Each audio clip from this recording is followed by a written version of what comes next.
नमस्कार मंडळी, मी प्रतिज्ञा स्वागत करते आपल्या नवीन एका व्हिडिओमध्ये आणि आपल्या चॅनलमध्ये सुद्धा आपल्या सगळ्या ताई दादांचं स्वागत आहे आपल्या प्रतिज्ञा ब्लॉगमध्ये।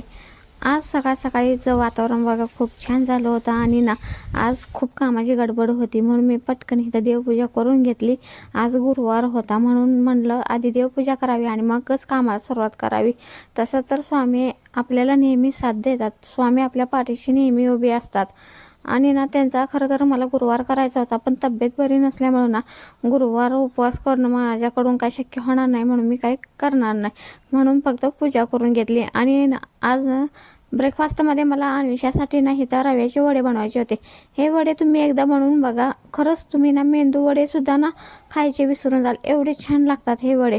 आणि हे यूट्यूबलाच मी बघितलेली रेसिपी आहे बरं का, पण मी बनवून बघितले खूप छान वडे होतात। मग म्हटलं चला ते तुमच्याबरोबर सुद्धा शेअर करावे एकदा, म्हणून मी आज करायला घेतले। ही तर सुरुवातीला मी शेंगदाणे थोडेसे भाजून घेतले होते जे चटणीसाठी लागणार होते आणि त्यानंतर त्याच कढईमध्ये ना थोडंसं पाणी ओतलं, 1 ग्लास पाणी ओतून घेतलं। त्यामध्ये ना थोडंसं तीळ टाकलं, चिली फ्लेक्स, जिरं आणि थोडंसं 1 चमचाभर तेलसुद्धा टाकून घेतलं होतं आणि हिरवी मिरचीचे काप करून टाकून घेतले आणि थोडंसं मीठ टाकून घेऊन ना याला छान अशी उकळी आणून द्यायची।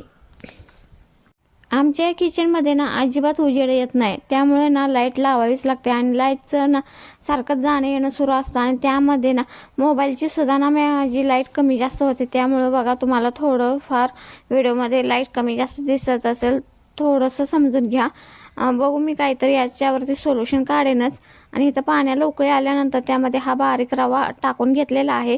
यामध्ये आपल्याला बारीक रवा हा 0 नंबरचाच वापरायचा आहे, अजिबात जाडसर रवा वापरायचा नाही। तुमच्याकडे जर 0 नंबरचा रवा अवेलेबल नसेल ना तर जाड रवा घेतला तरी चालेल, पण तो मिक्सरमध्ये फिरवून घ्या, त्याच्यामुळे काय होईल रवा चांगला पाण्यामध्ये वाफरला जातोय आणि वडे सुद्धा आपले छान होतात। आणि इथं मी चटणीची सुद्धा तयारी करून घेतली होती। यामध्ये फुटाण्याची डाळ, आपले भाजलेले शेंगदाणे त्याची टरफल काढून घेतली होती, थोडीशी हिरवी मिरची आणि किसलेलं आलं घेतलं होतं आणि ते सगळं ना मिक्सरला फिरवून घेतलं आणि छान अशी इथे चटणी आपली बनवून तयार झाली होती। आणि इकडे ना आपलं मगाशी जो रवा आपण झाकून ठेवला होता थंड होण्यासाठी तो सुद्धा इथे छान असा गार झाला होता। तर चला मग हाताला थोडंसं तेल लावून घ्यायचं आहे आणि हे एकसारखा रवा मळून घ्यायचा।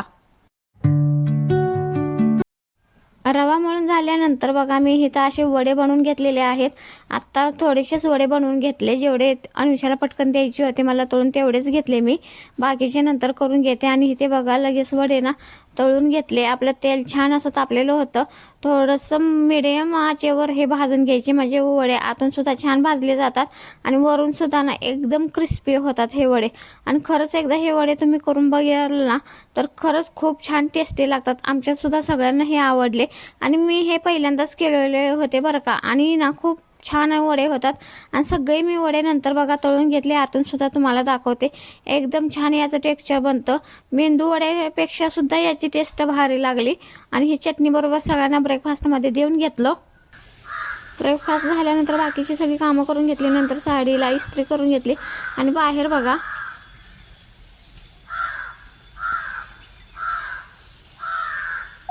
रोज या झाडावरती येऊन ना बरेच कावळे ओरडतच बसलेले असतात, म्हणून मी तुम्हाला दाखवले। आणि आत्ता ना माझं थोडंसं ऑनलाईन काम करायचं होतं ते करून घेतलं आणि रात्रीच्या जेवणामध्ये ना छान असा मसाले भात आणि शेवयाची खीर बनवली होती। तर चला मग हा व्हिडिओ इथं सेंड करते, पुन्हा भेटू नेक्स्ट व्हिडिओमध्ये, तोपर्यंत बाय।